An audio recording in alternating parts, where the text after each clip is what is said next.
I don't know if I pronounced your name correctly. Hale. Okay. Okay. Whenever you're ready.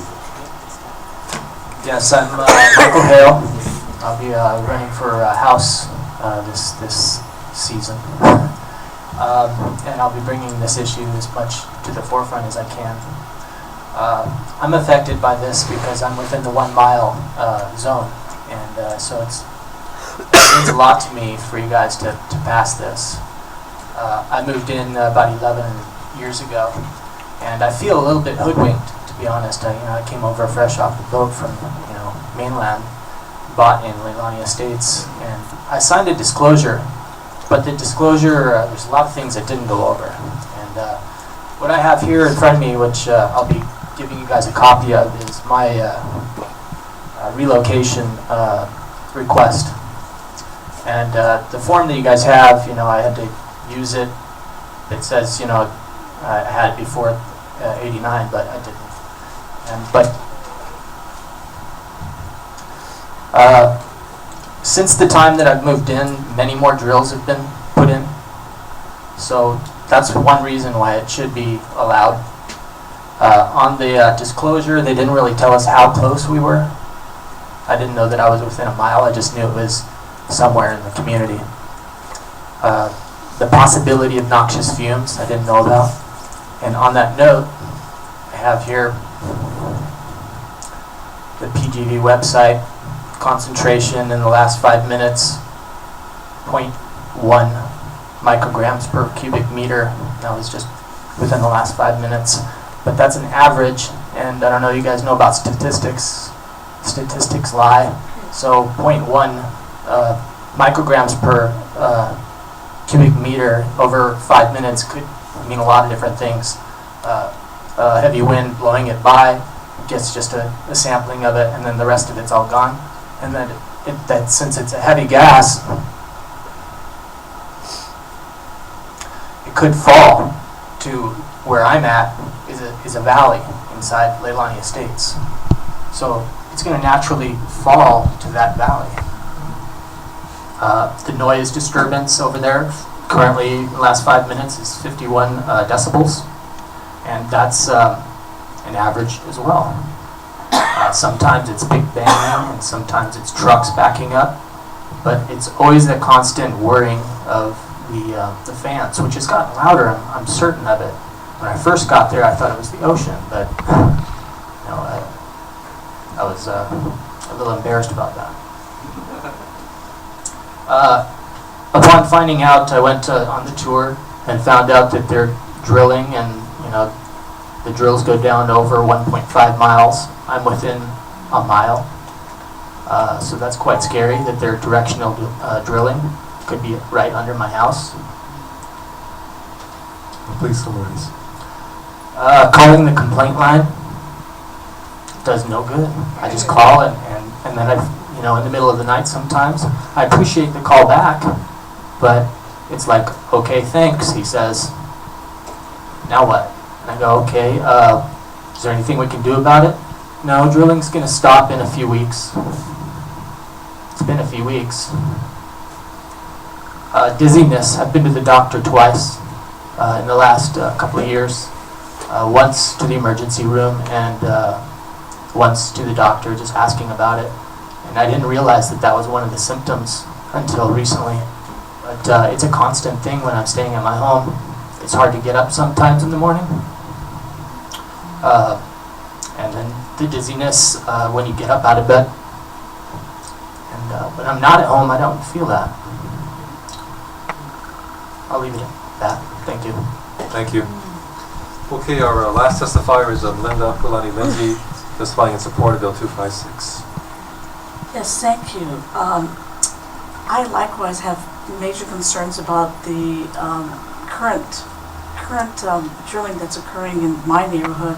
I'm about 1.5 miles down the road on Poiki, and I live right next to Petricci. And what I'm concerned about is that there's another person who lives in the neighborhood also works at the geothermal plant, and he's saying that there's enough apparatus to build another well. And so I'm concerned about more wells being built in that area, and our neighborhood is just too many people there.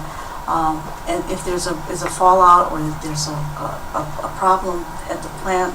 So I'm really a proponent of the air quality monitors, like Councilman Dominic Yagong had referred to at a meeting that we all attended. Also that, there's a firm 20-mile limit, or limits that we can't buy land. I had just purchased my land recently, within a 7-year period, and I, like this gentleman next door to me who just spoke, I didn't know of all these safeguards that I was to attend to before buying the property, and that wasn't disclosed to me. So I'm concerned about not only the people who have homes there, but also the people who own raw land, that they should not be able to sell that within a certain radius of the plant.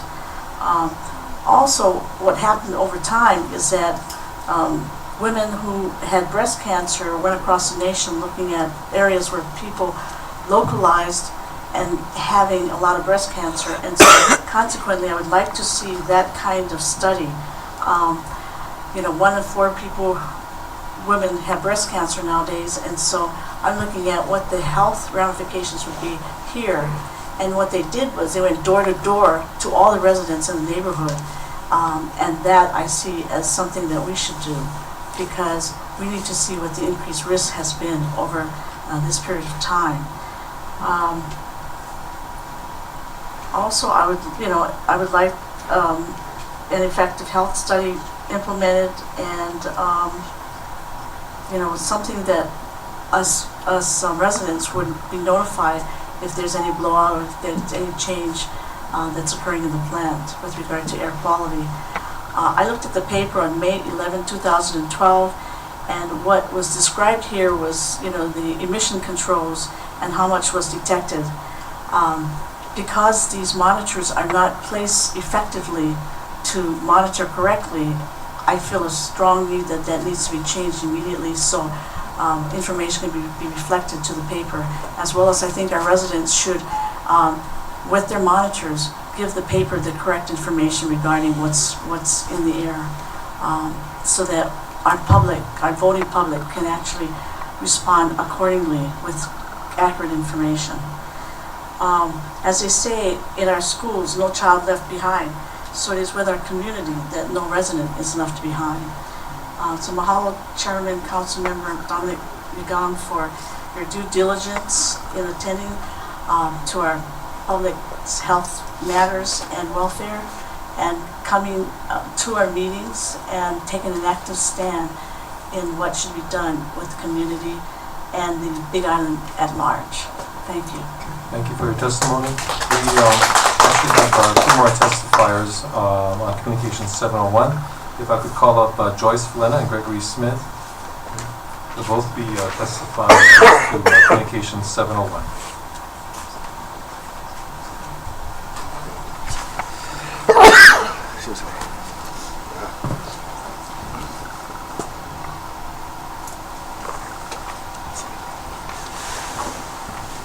Thank you, Chairman Yoshimoto, and all members and the public.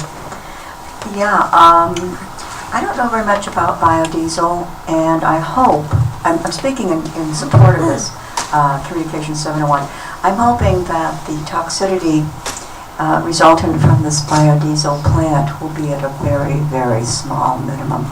And so I'm looking forward to this presentation that Brittany Smart is bringing forth to all and sundry. This is one of the alternate energy focuses that I think will help save our planet as long as it is safe and clean. This coupled with possibly the production of alcohol on our island for flex fuel, if the automobile industry can be convinced that this is what we need. We need to get off the oil glut. So I thank Mrs. Smart for bringing this forth, and I urge you all, councilmen, to pay extremely close attention to this presentation. This may be a lever. This may be the beginning of a bright new future for us. I hope so. This coupled with all the rest of the alternate energy technologies that are present in our planet today. We all need to do more research, I think, so that we can bring these clean, alternative energy, safe projects to our island. Thank you. Thank you, Ms. Folena. Mr. Smith? Good afternoon. This is a start, a very good start on homegrown energy. One of the things that we need, any society, modern society needs, is two elements. Number one is affordable electrical power, and number two, affordable auto fuel. Two things. All right, biodiesel is a great start.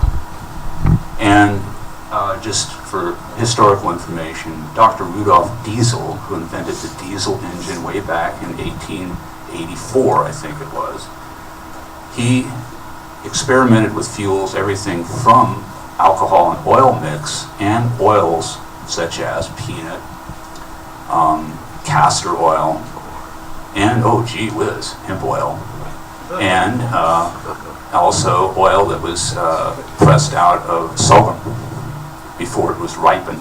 Sorghum's a neat crop because, you know, if you catch it before the grain ripens, you can make oil out of it. If you catch it afterwards, you can make alcohol out of it because it changes the. Also, just as a little bug in your guy's ear, there are 2,400, for no better term, a cogenerative distilleries in the country of Brazil today, and have been since the early 80s. The two things that these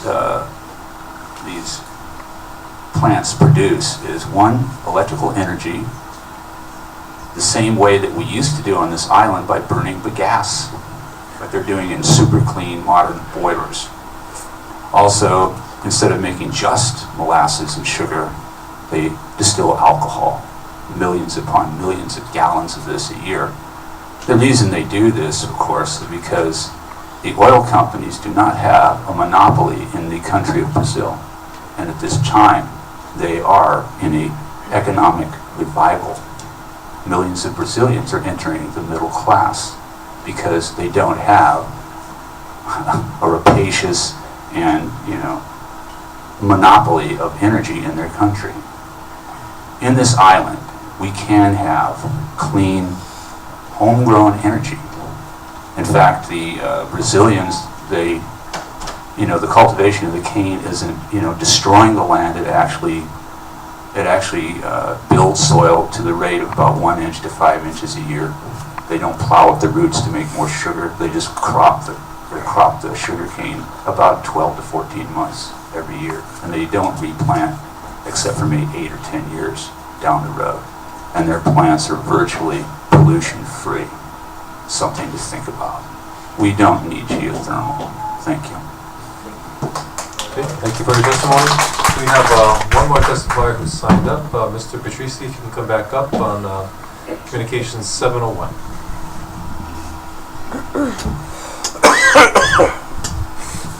I'm sorry I didn't speak about this earlier. I forgot about it. But I'm very familiar with the Pacific Biodiesel. I support this project 100%. I've been using that product since 2006, using all my equipment. Found that the company is very conscientious and that they're doing things the right way. And I want to point out that that's a complete opposite of how I feel about geothermal. So anybody that says that I'm just opposed to everything is incorrect. I support this biodiesel plant. It's a clean, and the way they run that company, they did it right. They went into industrial area. They don't have any, I haven't seen any opposition to this. And I think it's a really good example of an alternative, of some of the alternatives that we have, and that we just need to be able to talk about these things. Thank you very much. Okay, thank you for your testimony. Okay, anyone else want to testify? If not, we're going to move on with the agenda. Okay, hearing no one else signing up. Moving on to referrals. I'm going to announce that. Ms. Smart has indicated she's willing to forego her presentation and allow communication. No, I'm not done yet. Let me finish. forego representation for now as we take Communication 7. This is why you got to listen. No, I'm kidding. I'm kidding. Okay. Communication 710 Bill 256 first on the agenda. So reading Bill 256 amends Chapter 2, Article 36, Hawaii County Code 1983-2005 edition as amended by renaming and redefining the Geothermal Relocation and Community Benefits Program to the Geothermal Relocation and Public Safety Program. Renames the Geothermal Relocation and Community Benefits Program to the Geothermal Relocation and Public Safety Program and proposes substantial revisions throughout this measure. Mr. Yagong. Thank you, Mr. Chairman. Move to close file on Communication 710 and to approve Bill 256. Second. Okay. It's been a motion and a second. Mr. Yagong, go ahead. Yes, Mr. Chairman, I'd like to also amend Bill 256 with the contents of Communication 710.1. Second. Okay. Motion and a second. Amendments on the floor. Go ahead. Thank you very much, Mr. Chairman. The reason for the amendment, just one change before we discuss the discuss Bill 256. And as you know, in Section 2-182, qualifications for relocation, we did have a sentence in there that says shall be eligible for relocation so long as the owner applies for the relocation prior to December 31st, 2012. What this amendment does, Mr. Chairman, is to take out the reference to the December 31st, 2012. So basically the new language will read, all properties with a habitable structure located thereon that are located within a 1 mile radius of geothermal power production facility shall be eligible for relocation. So in other words, we're not putting an end date on the bill. The reason I did put that in there to begin with was, I really wanted to get a real clear idea as far as the amount of people that would be interested in the relocation funds, and that's why I sort of put like a date in there to have a sort of a sense of urgency in regards to those that may be applying, so we have a good handle on those that would be interested in the relocation program. However, in talking with people throughout the community and speaking to people that have said that, Dominic, if you do take away the 1989 condition where you have to be built by then, I mean, we are definitely interested in relocation. So I don't think there's going to be a problem about a sense of urgency. I think you're going to see a lot of people come forward. As soon, if we do pass this as a council, a lot of people will come forward to apply, and which would give us a real good indication as far as how many people are interested. So certainly I do want to talk about the rest of the bill, but I know we need to deal with the amendment. So council members, no matter how you feel about the bill, I think this is one change that is important. Because keep in mind, on the relocation, the funding for the relocation, it's a perpetual funding. It doesn't end with this bill. It'll continue on after the day I die and forevermore. So it'll continue to be a relocation bill a relocation fund that will be funded. So this state really is arbitrary and we can take it out. So I hope you support that. Thank you. Okay. Any other comments, council members, on the amendment? So Mr. Yagong, just for my clarification, so this particular amendment works together with your existing amendment as far as the 1989, right? So this makes it more... It does not put a time limit as to when someone can apply. As long as they're within the 1 mile radius. That is correct. Okay, thank you. Any other comments, council members? If not, Mr. Clerk, Do we want to do a voice vote? If so, do we need Like to do a roll call vote, Chairman? Mr. You wish to do a roll call vote? No, Mr. Clerk. I think since we're all here located in Hilo, Ms. Ford.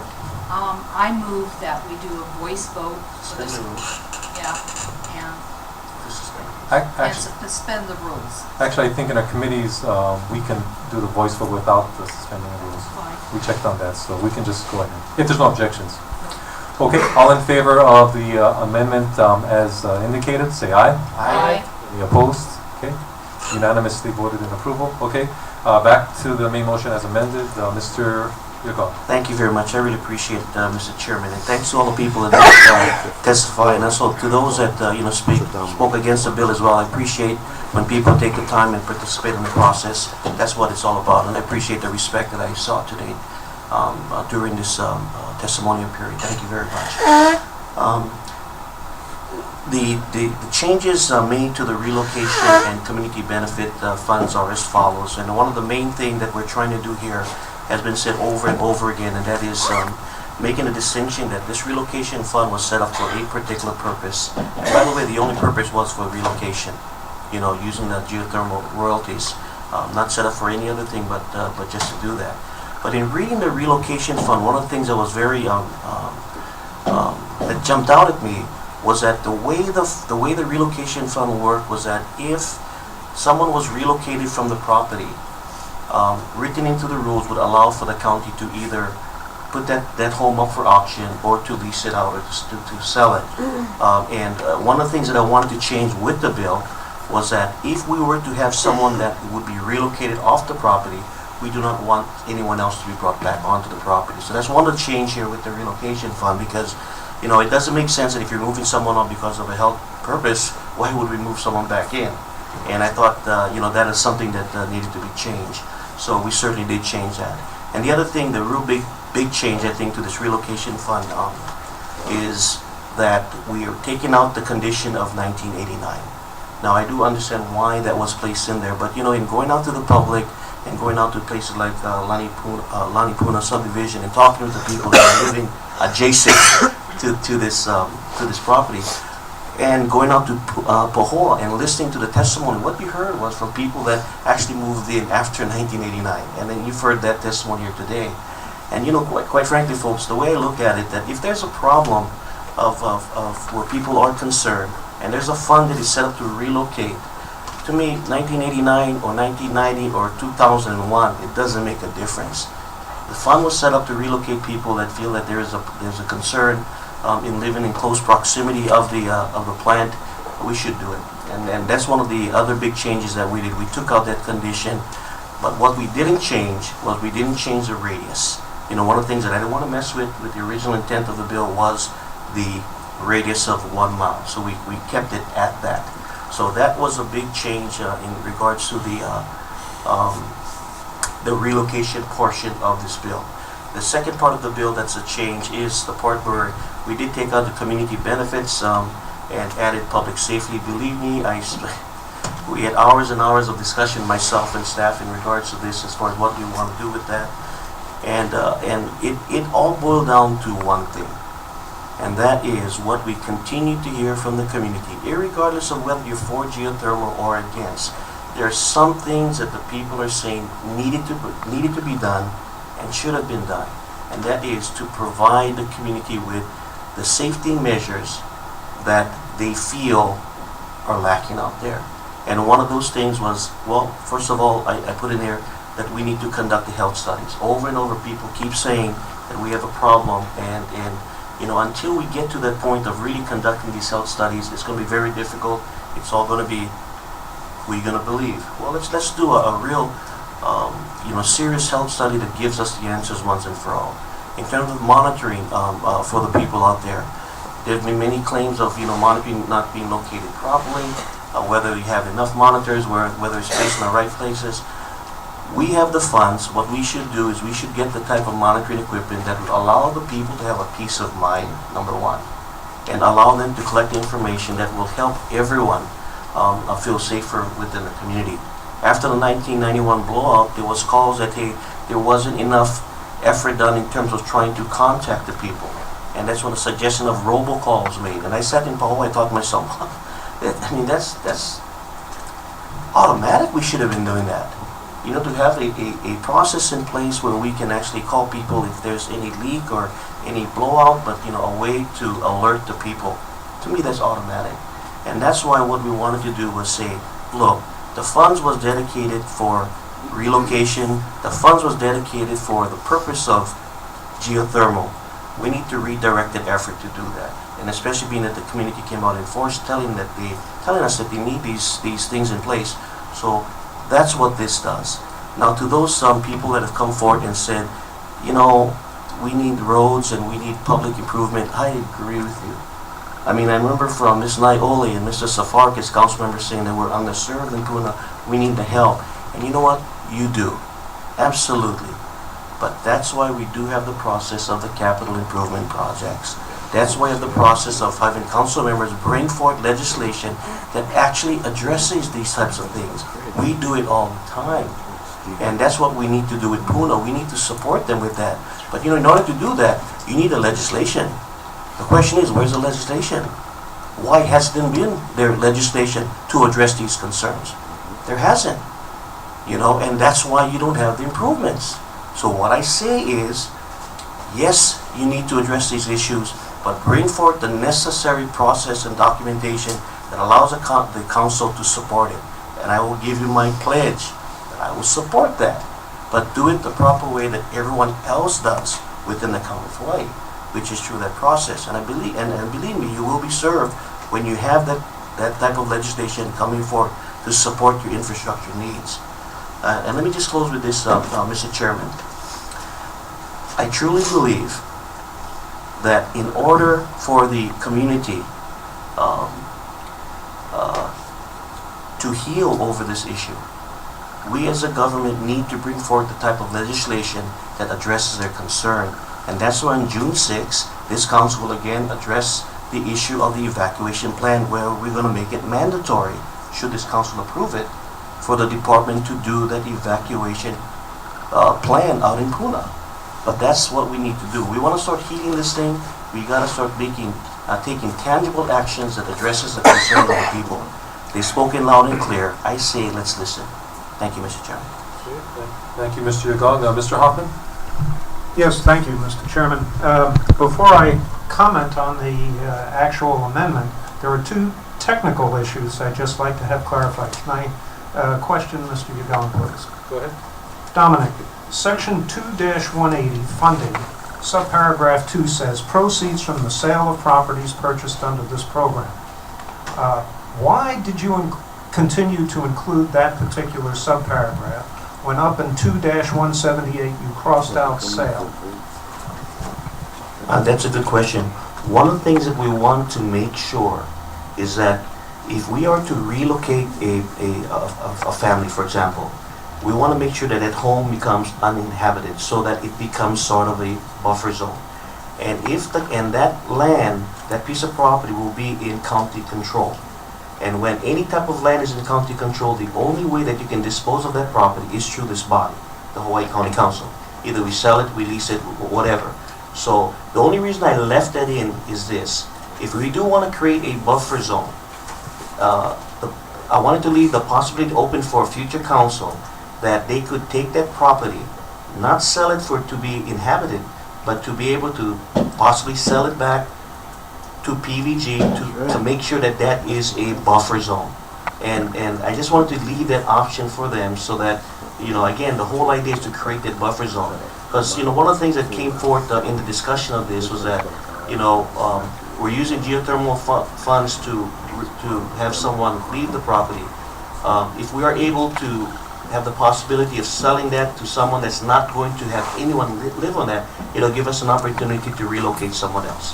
I have no problem with the explanation you provide, but I would wonder then why not leave purchase and sale up in the title of Section 2-178? If indeed you allow that the properties could be sold for whatever purpose, since we're not specifying whatever purpose that is, why not leave purchase and sale of affected properties up in that paragraph? All I'm saying is, if you claim that there's a sale, potential sale of property, and thank you for the explanation, that certainly wasn't clear to me, in the buffer zone that you plan to establish, I have no problem with that. But then I wouldn't see the reason to cut it out then in the paragraph 2-178. That's just a comment. I leave it for that. I have one other concern, not concern, but one other question, and again, it's technical. In 2-177, which is an establishment, the way it reads now, the idea of the planning department is authorized to establish a geothermal relocation and public safety program for the relocation of owner-occupants residing near a geothermal power producing facilities, not necessarily in Puna, anywhere on the island. But further down, in Section 2-181, you specifically indicate that expenditures of the funds would be expended in Lower Puna. I have no problem with the fact that you're doing this, but it does, again, seem to be a disconnect between what I think you're trying to do up in 2-177 and what you've specified specifically in your amendment in 2-181. So, before I get into any other things, I want to just, I point those out. I do think that there probably you might want to look at this in some type of a way to clean this up. Yeah, the establishment of the fund was to make sure that we describe exactly where we'd be authorizing the relocation from, and the portion where you see with all the different footprints, such as funds shall be expended in Lower Puna, Hawaiian Paradise Park, and so forth. We actually left it in because that was actually done with the time that we did the community benefit plan. And one of the things that we did not want to do is we realized that people were going to be a bit sensitive about taking out of the community benefit plan. But what we didn't want to do was not allow the public safety devices, if any, be excluded from these areas here. So again, I don't have a difficulty with the thrust of what you're doing. I was just trying to get the connection, one paragraph to the other, in order so that future councils or anyone else, if this is approved, will understand what was going on. Because the way this particular document reads now, relocation funds for any geothermal facility anywhere on the island is what you're saying. And then you only specify for use in Lower Puna. Somehow I just felt a clarification was required as I read it.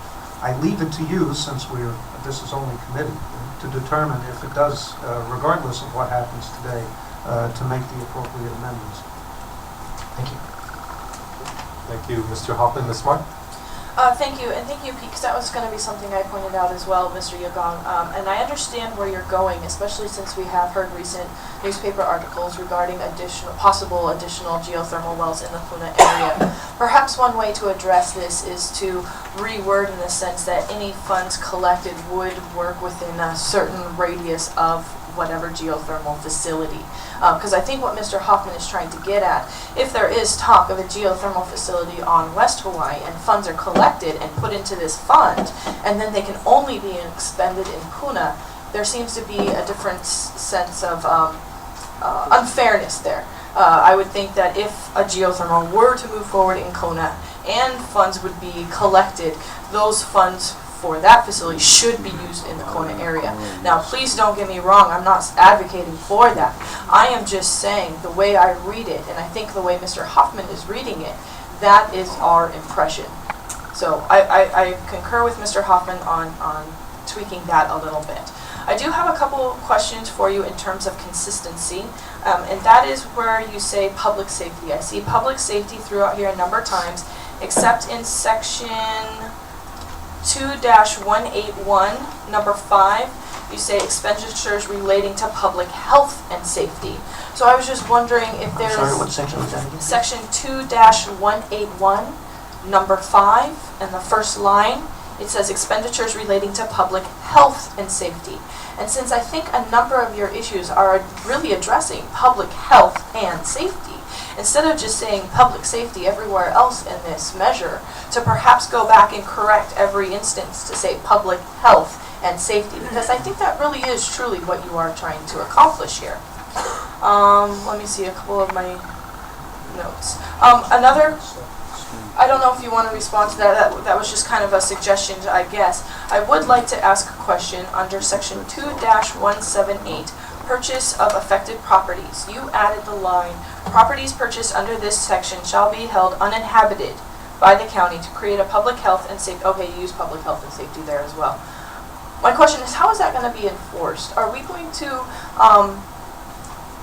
I I guess part of my concern is, are we going to have squatters moving into empty buildings? Are we going to have people now illegally residing on this? Are we going to have a management plan to make sure that those properties aren't going to be, if the whole point is to have them uninhabited, what are our management measures to make sure that they stay uninhabited? You know, one of the things that, and I mentioned this, and by the way, these are all good questions because, you know, people in discussing this with people have brought up these issues. Part of the thing, when you take a look at this, is you have an apple, you gotta bite the apple one at a time. The main thing we're trying to accomplish here is to make sure that if we do move someone out, relocate someone, that we are very clear that we expect that building to be uninhabited. That's the main thing. Now, obviously, yes, that will be some concerns. That's why if you take a look at another section of the code, it also talks about utilizing monies for the disposal of a property. I mean, there may be instances where you have to, take down a building. I would hope what we would do would be to come up with a program that allows us to relocate that building and bring it somewhere in Puna. That's, we got a lot of people that need homes out there. We didn't address, and I didn't want to swallow the apple and get choked here. So there's a lot of things that we can do it, but the main item that we want to make sure is that we relocate and keep it uninhabited. We'll worry about the disposal or relocation of the building, or even how we're going to manage it. Let's just get people off the property first. Fair point. And I'm sorry, Mr. Chair, I should have asked permission to address Mr. Yagong. But I do, if you don't mind, have more questions for Mr. Yagong here. In that same section, going back to the expenditures from the fund, that new section 5 that you're drafting, I do understand you're wanting this fund to do health studies, put in air monitors, but here you say expenditures relating to public health and safety as determined by the Civil Defense Agency. So can you kind of give us an example of how you actually foresee that process happening? Are these recommendations, in order for us to move forward, will they have to come specifically from the Civil Defense Agency and or the director? Or how do you? Very, very, very good questions. And to those that met with me out there, these are the same questions that you've asked. First of all, what we need to remember is the relocation fund was actually the planning director actually oversaw the department. In other words, whatever expenditures came out of this fund had to be approved, a recommendation of the planning director.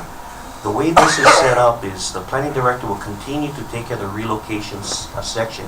However, when it came to public health and safety, the department that is in charge of doing that for the people of this island is the civil defense director. Quite frankly, I wouldn't know the difference between two monitors if you put it in front of me. But you know what? The civil defense director should. That's where the expertise is. So that's why we actually put that in there, to have the civil defense director actually take care of that portion of this particular fund. And even with the planning director, there's been some comments, the way that we've utilized the fund in the past. It's difficult for that person to make the determination of how to utilize this money. Now, if we're talking about public safety, though, or safety equipment, I think that's the best department to keep it in. Okay, thank you. And that's going to curtail on my next question to you. In this section, you're delegating the Civil Defense Agency to approve expenditures, or at least recommend expenditures. But everywhere else, I'm seeing that the planning director is the one that's still going to be authorized or having to have a say in the process to release. So why are you still wanting to keep this under the planning department instead of moving it under the civil defense jurisdiction? First of all, when it comes to the relocation plan, the way the administrative plan works is the planning director works directly with the resident. It doesn't even come back to the county council for approval. That process is done between the planning director and the resident. Now, when it came to expenditures for the community benefits or the safety, that has to come back to the county council for approval. So the reason I did it that way is that, let's say, for example, if people are not happy with who they select to do the health study, well, the beautiful thing about that is it would still have to come before the council. The civil defense director will say exactly who they have selected for the health to do the health study. The community would then have an opportunity to say, I don't know about this guy. I wouldn't hire Dominic Yagong to do it. I don't think he's qualified. You see what I'm saying? So it allows for that process, and including monitors, or including robot, whatever decide, it still comes back to the county council for approval. Not of the relocation, that's with the planning director, but any expenditure of the fund, like the community benefits, come to us for approval. The beautiful thing about it is, it's an open process, and people know exactly how we're spending the money. Okay, thank you for that answer. And just a couple comments here.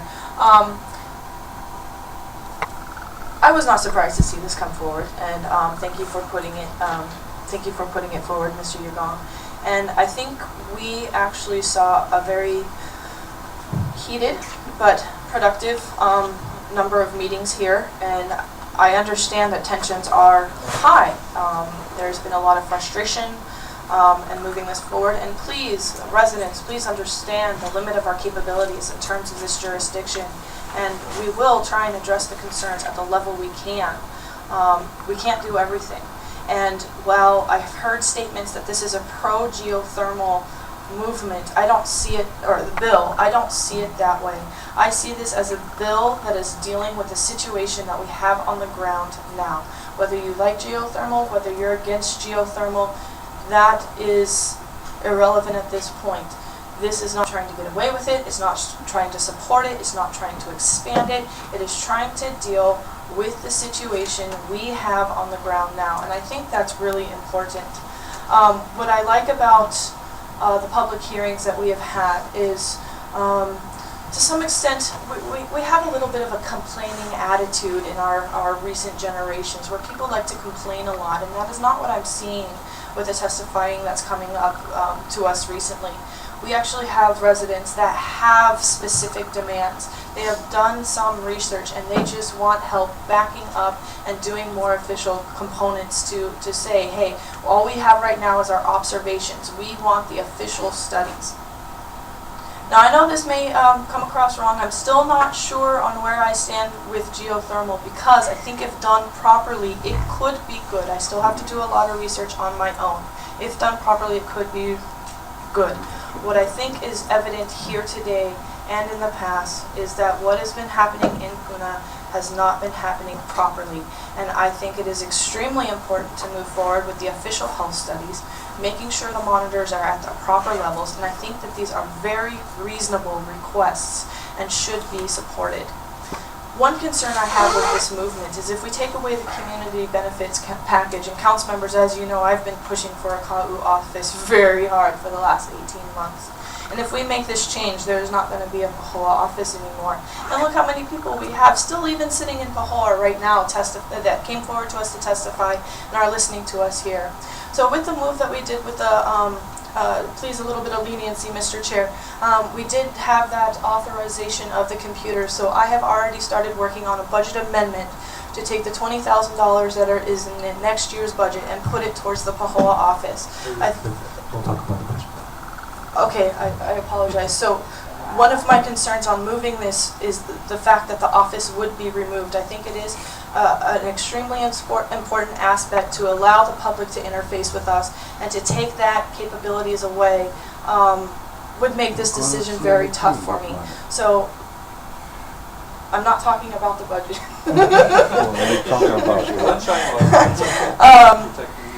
But I'm working to make sure that your community resource there in Pahoa is being maintained. And with that, thank you, Mr. Yagong, for putting this forward.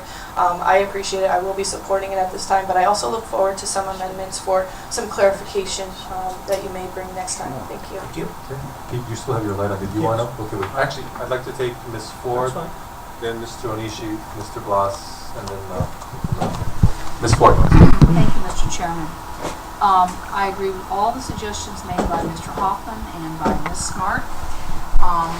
In section, before I start this, I support this bill, okay? But again, I think there's some additional clarifications we need here.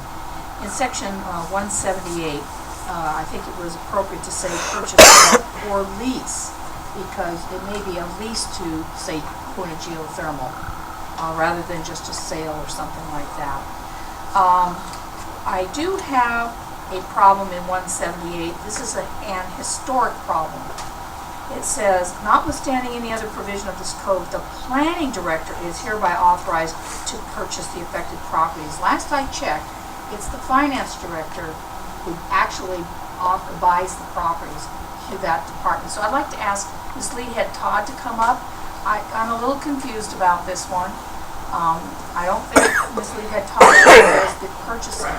I would recommend, and I may change my mind, that it say the planning director shall recommend to the finance director to purchase the property.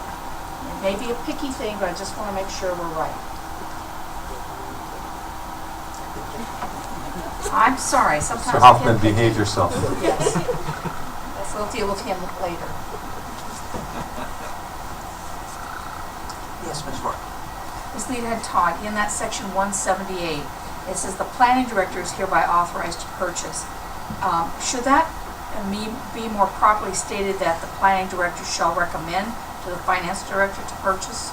You're not actually doing purchasing, are you? No, what happens is we process the application. We work in consultation with the property manager. In the And finance all department? documents have to essentially be executed by the finance director as well as the mayor, because it's essentially a contract. We're just Conduit. the paper pushers, I guess, Okay. more. So, up to you, Mr. Yagong, but I think that might be more properly worded. In the section, same section, properties, don't go away, Ms. Leithead-Todd. I wasn't planning. Okay, not off the hot seat yet. Properties purchased in section shall remain uninhabited. I think that could be reworded. Here's my concern. We don't want squatters in there, that's absolutely correct. We need to get the residential unit off the property. To me, it doesn't matter if it's torn down or if the current property owner says, I'd like to move that house to another parcel of land and allow them to move it with a time limit, some kind of a time limit, so it's not sitting there vacant. But whatever way that happens, whether we allow the current owner to move the house or it's torn down, all residential units shall be removed from the property, period. That prevents people squatting. And I'm assuming the structure is sound enough to be moved, but that's up to the current property owner. You have a comment on that? Well, actually, the council has commented on most of the concerns that I had over the way this was drafted. I would like to have authority, I don't care whether it's me, whether it's civil defense, it's the finance director, to be able to sell the buildings. If the intent is that we acquire property, hold on to the property, but not have somebody moving in, squatting, and frankly, it's not squatters I'm concerned about. I'm concerned about drug houses ending up in these facilities, and then just, really, because that's what's going to happen when you have a vacant house. But the ability to perhaps auction off to someone who would be interested in moving the house, because you see houses on these big trucks getting moved all the time. So I would like that authority. So I liked keeping, sale in there because of the option that if you had to retain the land, that you could sell the structures. Also, I want clear authority here that if the house has to be demolished, that the funds come out of this fund in order to pay for the demolition, because in order to demolish it, I'm going to have to abide by procurement code. If the property owner is going to move it off, then that would lower the purchase price, so that would be subject to negotiation. So there might need to be some language in here that would authorize that type of negotiation, because right now it just is 130% of the assessed value. And if you're going to have some leeway, then you need some ability to do some negotiation on that. I also think that if the intent of the bill is to try and create a buffer around PGV, that there should be some type of, that there isn't enough money to buy the homes within a 1 mile radius. Based on the most recent purchase at 130% of assessed value plus the expenses of closing, we estimate that you could buy 8, 9, maybe 10 homes, and that would deplete the current money. We have currently $2,155,000 in the fund.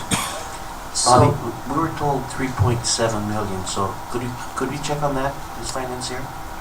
That's what Can you finance come up on that, because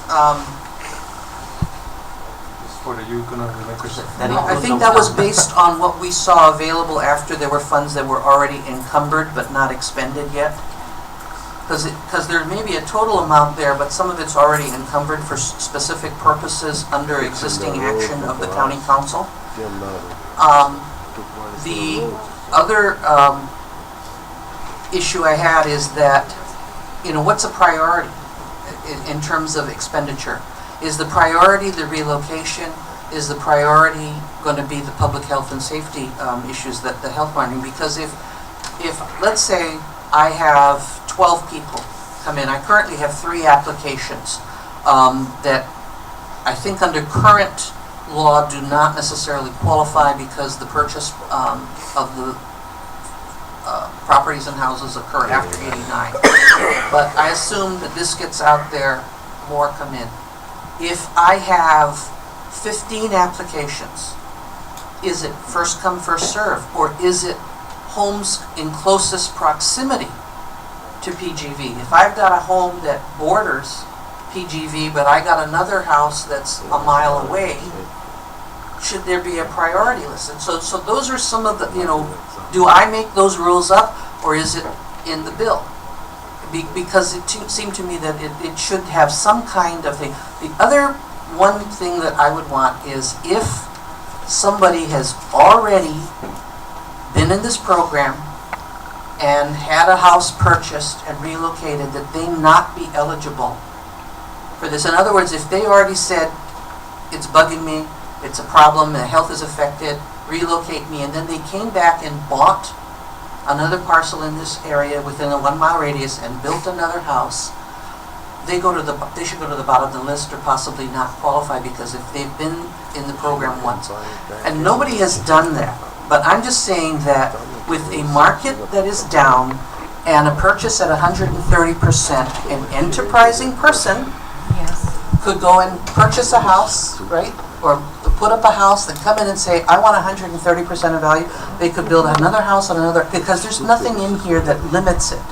And so I'd want some kind of authority to say, if you've already done this, you don't qualify. Just so that you don't have the kind of speculation and thing. Because at 130% in a down market, it would be attractive to someone. Thank you.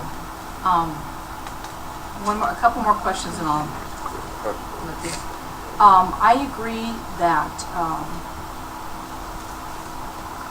with the comments made by Mr. Hoffman and Ms. Smart, that the language for the lower Puna area needs to be stricken and redone. Because right now, whatever problems we're having in Puna, those problems are going to potentially happen in Kona. So we got to deal with this. So I agree that it's wherever you have a geothermal facility, that the royalties or whatever that we get from that facility need to be applicable to the area around that particular facility. For instance, Kona is not going to be paying to relocate Puna, and Puna, you aren't paying for relocation over in Kona, because that would not be right. Before I yield the floor, I need to say a couple things. So please remember, I'm in support of this bill. But I feel, in fairness and in the interest of full disclosure, I'm going to say some of the things I said the night in Pahoa. Several of us on this council, several of us voted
things, and that causes a lot of variables.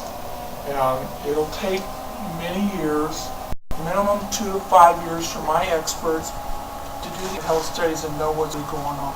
In the meantime, we need to deal with this problem. So with that comment,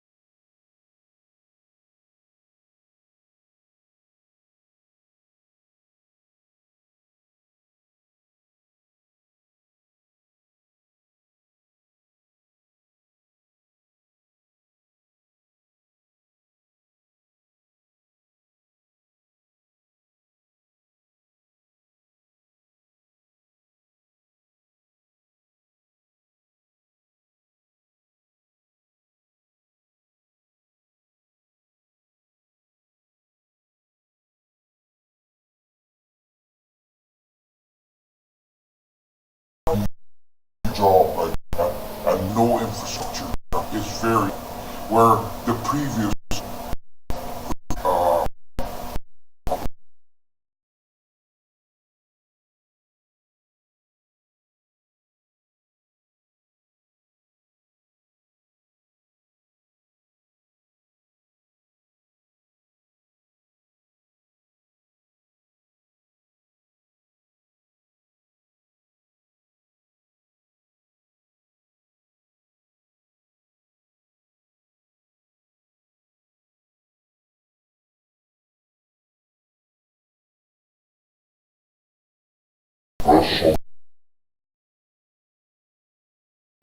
sticking up for what is really going on down there, and thank you very much.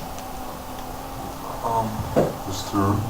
Did you want to go ahead? Well, I just wanted to say that you had mentioned some other stuff. We're already in the process of working on Councilmember Blas's office, and civil defense to a drill similar to the situation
saying that this one property, maybe the level could be like 0.10.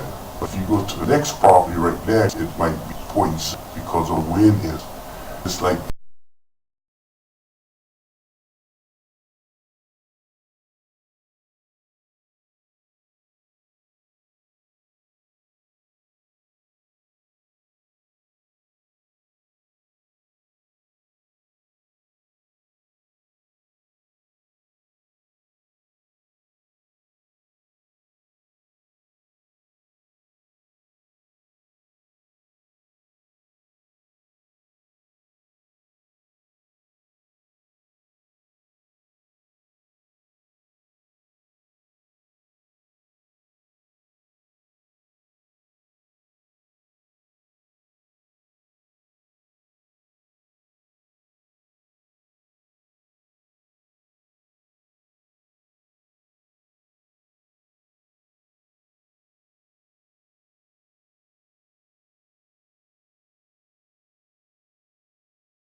more revenues that come in because we get 10% of whatever the revenues are that the royalties that they pay to the state.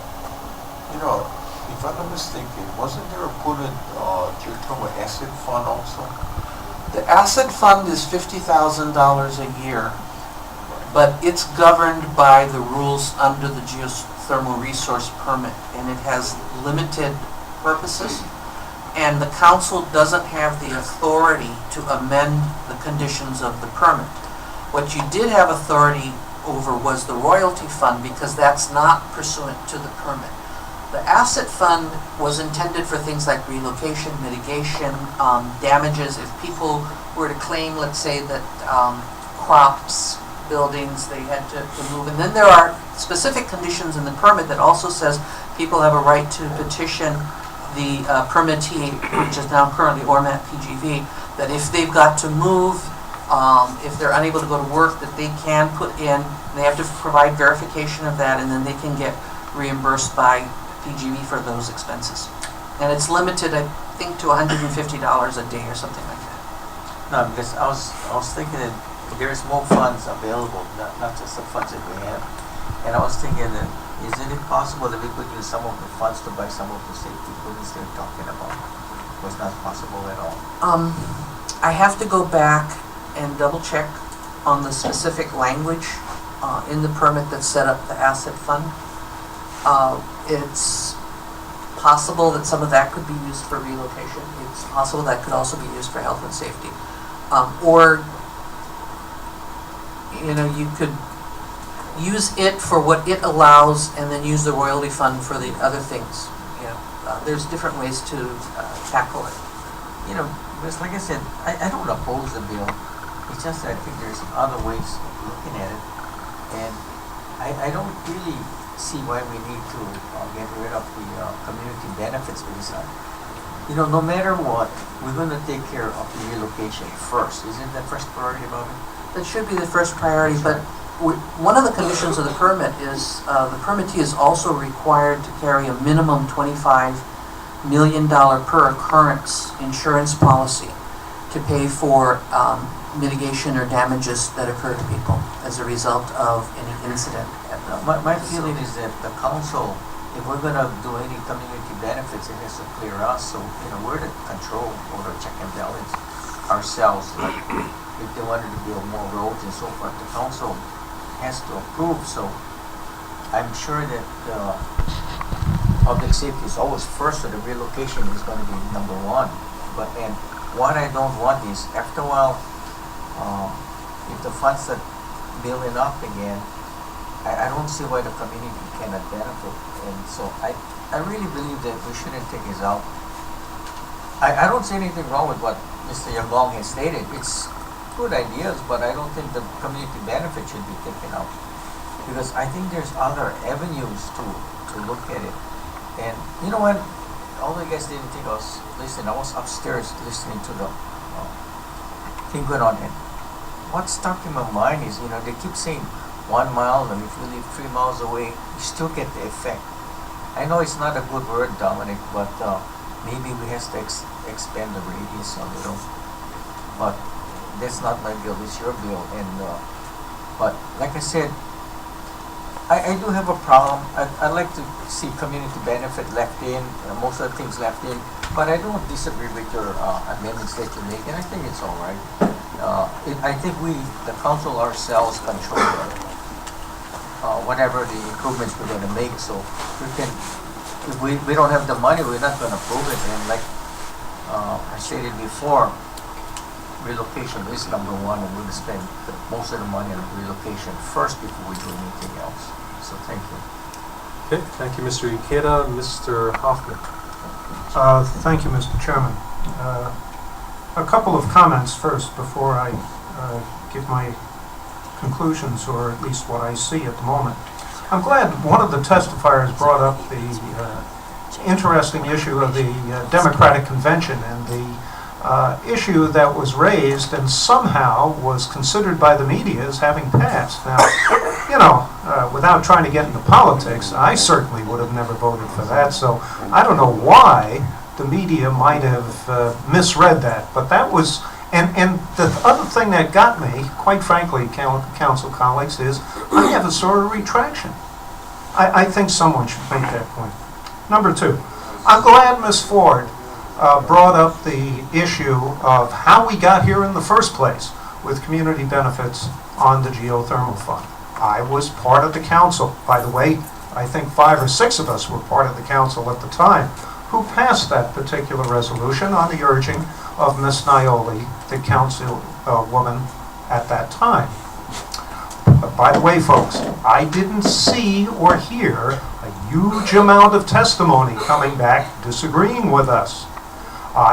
There might have been 1 or 2, as I say, but there was an overwhelming number of testifiers, and I can go back into the records, and who indicated to us that probably it wasn't a bad idea.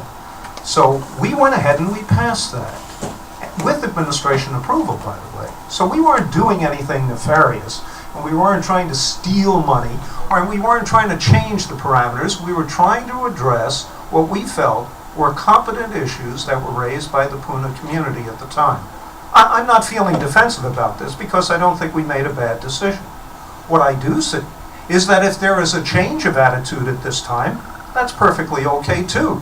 We can always go back and change something that we did even a very short, relatively a short period of time ago, as circumstances change. My goodness, isn't that what the law is all about in the first place?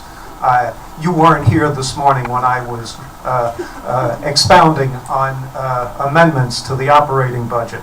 But that is okay. And we should be remembered that if indeed the circumstances change now, nothing prohibits the council from also changing. 3, I have some problems seeing no community benefits being included in this particular fund.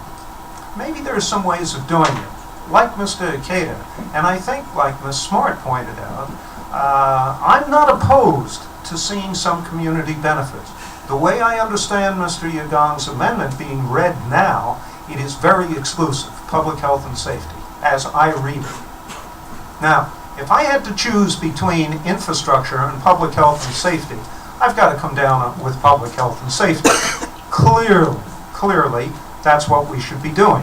And I would certainly recommend to Mr. Blas, as the representative in his district, I know it would be true for me, that doggone it, that's where my constituents would beat me up over the head and shoulders. That doesn't mean that we can't allocate some type of funds for this. It's not indicated at the moment in this particular amendment, and I understand that. Maybe as we go down the line, this can be tweaked a little, or in some way, shape, or form, some allocations be provided. Don't forget, folks, Puna, as one of the districts that we collectively as a council try to support, really is short on infrastructure. And as long as we don't have the fair share costs coming to us, as long as we don't have, God forbid, an impact fee, although I don't want to go there, as long as we continue to refuse to implement the necessary measures, you, particularly in Puna, will always be on the short end of that infrastructure stick. And the council was trying at one time to do whatever we could, in whatever way we could that was legally sufficient, into trying to bring infrastructure facilities to you. Now, may I have Mike Kaleikini come up, please? And the reason I'm concerned about one thing that you mentioned during the course, Mike, of your comments, and it's indicated here. And I want to be very clear because it goes directly to the heart of what Mr. Yagong is trying to do.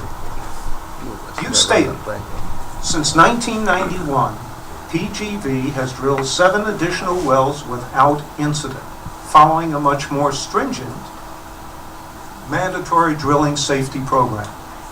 Mike, do you have any idea why we do not now decide it's so good we've done well since 91?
Okay, if you're unsure by the next time, would you double check that? Sure. Thank you, thank you. That's all the questions I have for you. Let me talk about safety equipment. Oh, Mike, I do have a question.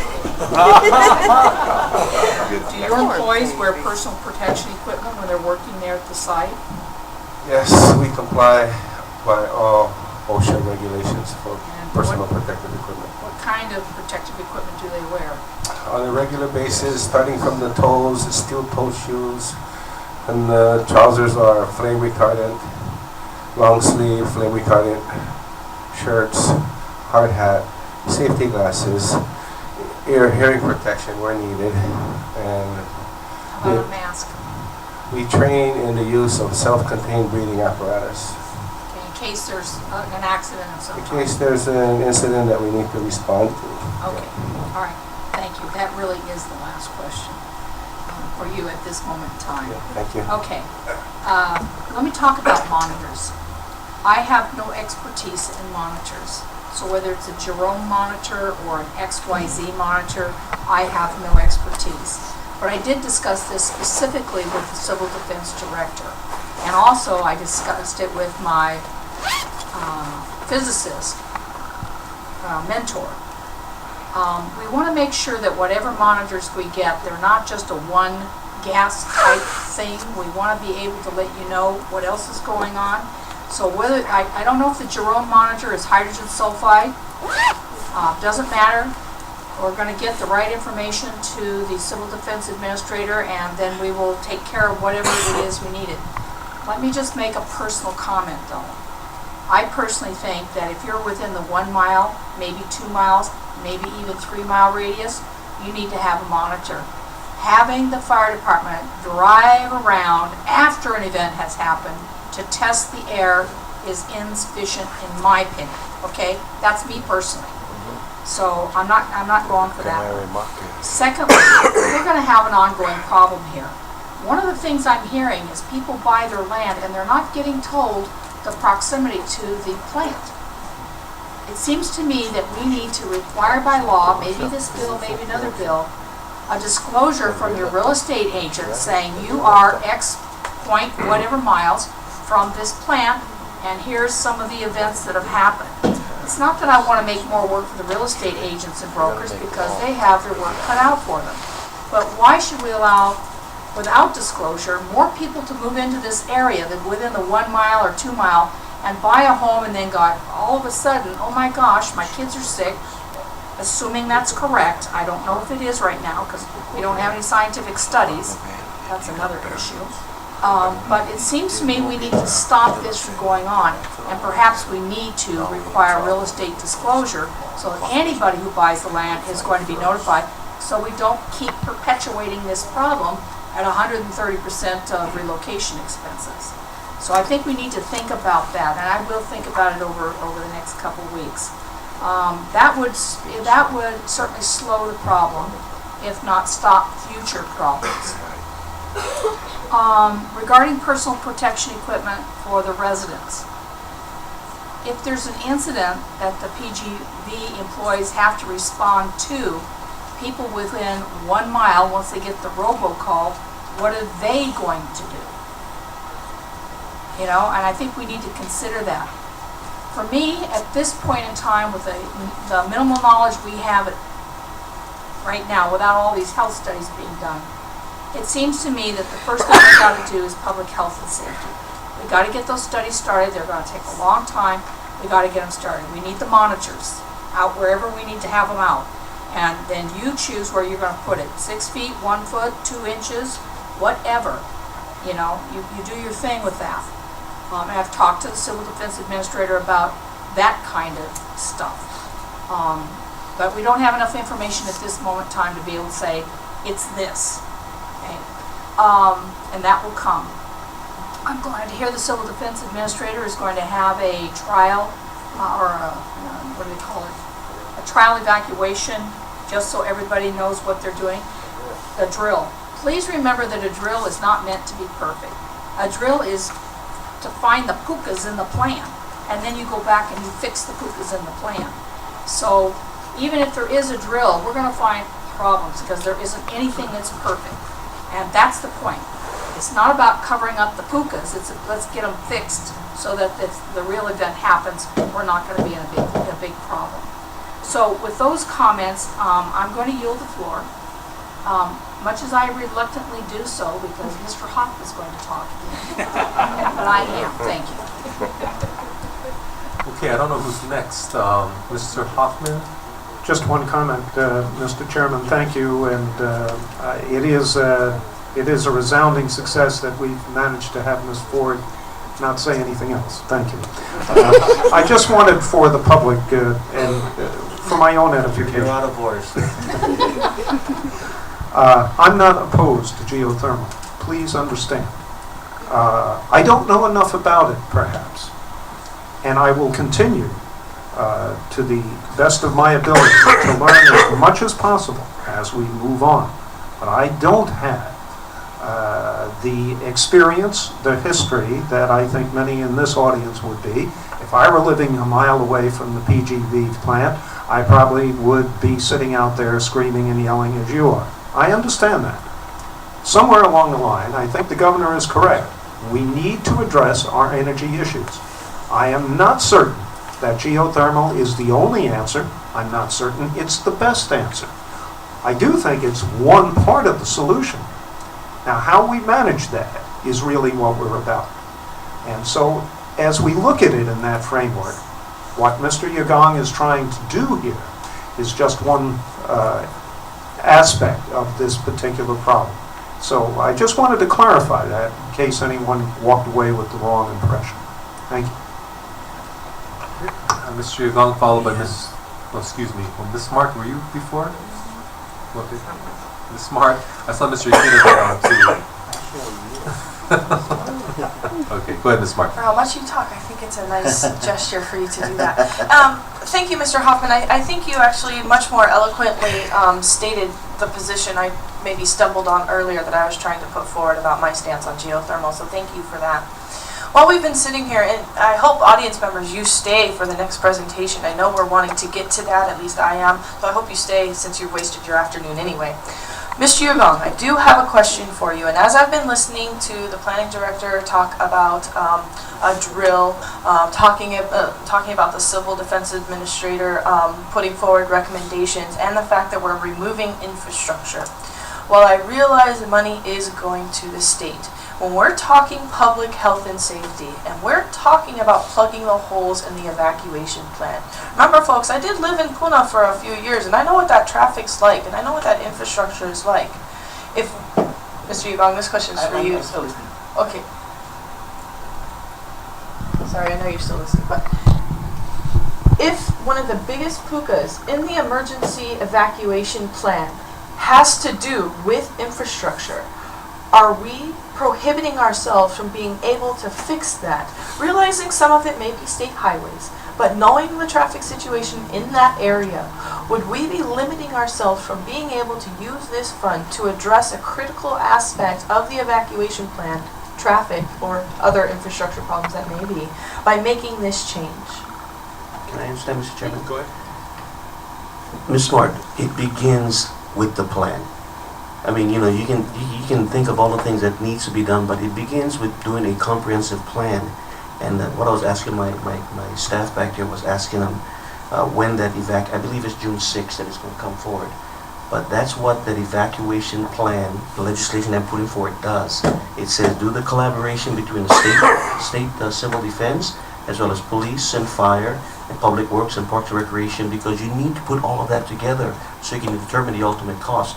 Will it be paid out of these funds? Probably not. It's going to cost a heck. It costs $18 million to do the shelter in Kona, you know. But what it does is, what it is, it starts with a plan. And if the council support it, it'll mandate the department to come up with a plan that is not only drafted but brought forward to the council for adoption, which makes it a public avenue for people to see the plan and make comments to it. But that's the key. We need to get that, and then we can determine what the cost is to deal with the entire issue of public safety. Fair enough. I'll accept that. I understand where you're coming from. Thank you, Mr. Chair. Okay, thank you, Ms. Smart. Mr. Ikeda?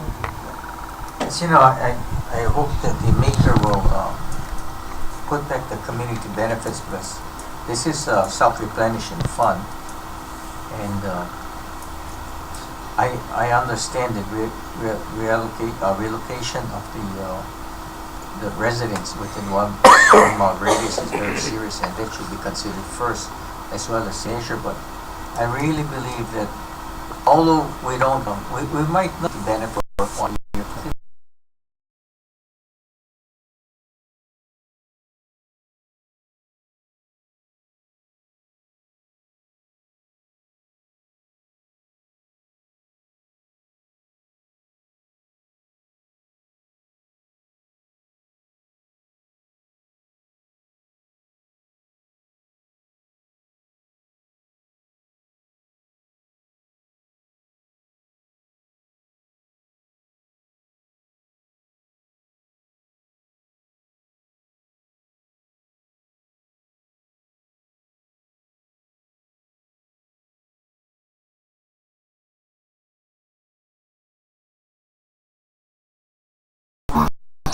And obviously, the land that they purchased to the time, to the values have gone down quite a bit, the assessed values. And this language that I didn't even change, I left the language the same as it was from the 80s, but it does talk about the negotiation for not more than 130% of the assessed value.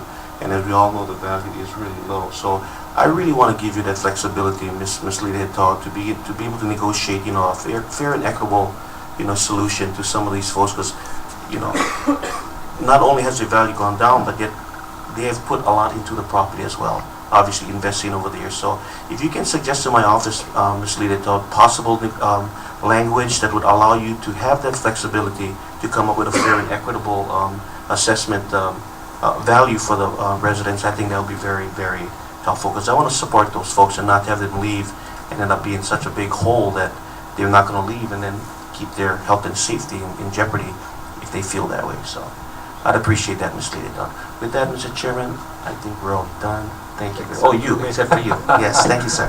Okay.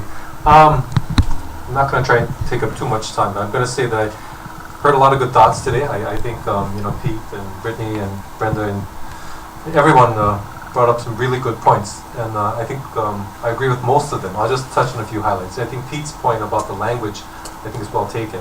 I think Brittany's point about public health and safety, that needs to be consistent within the document because it does fluctuate. I think you noted that, Mr. Yagong.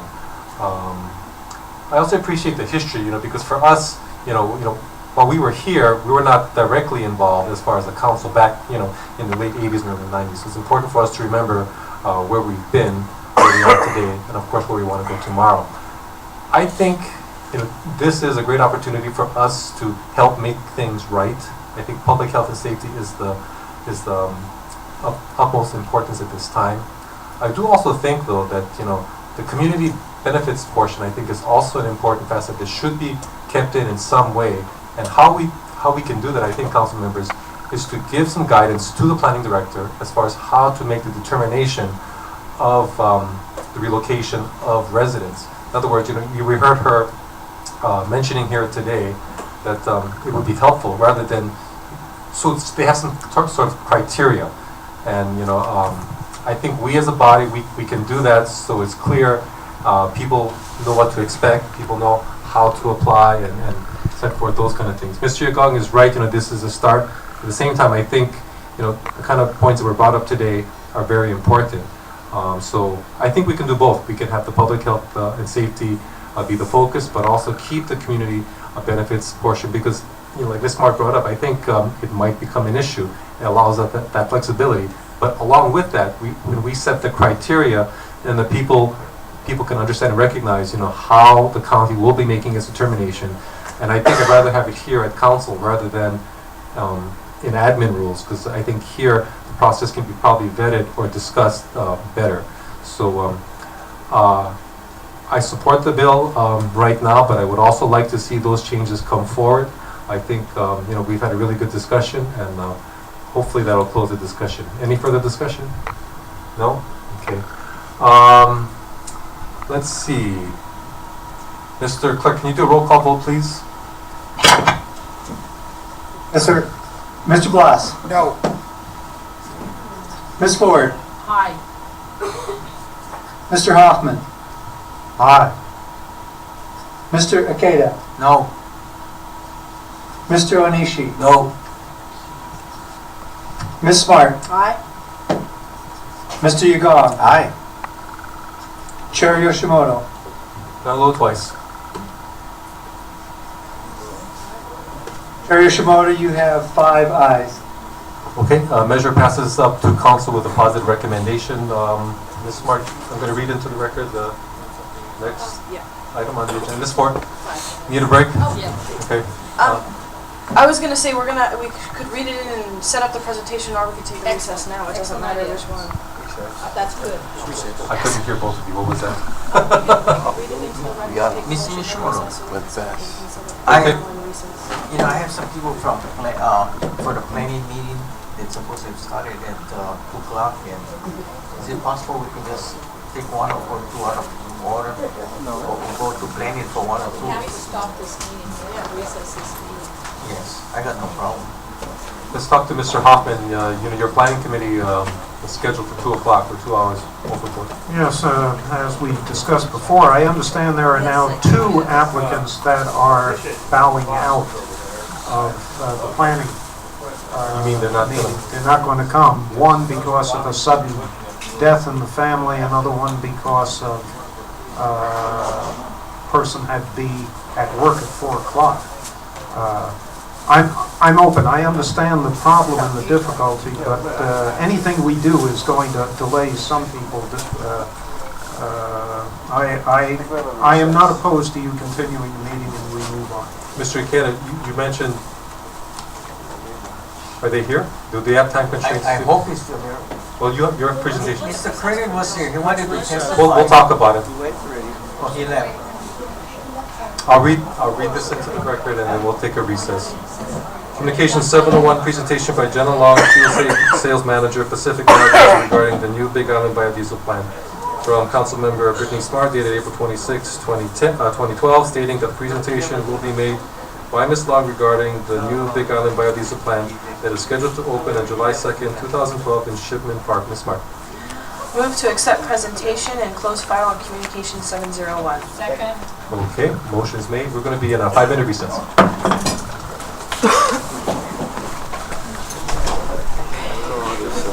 Procedures.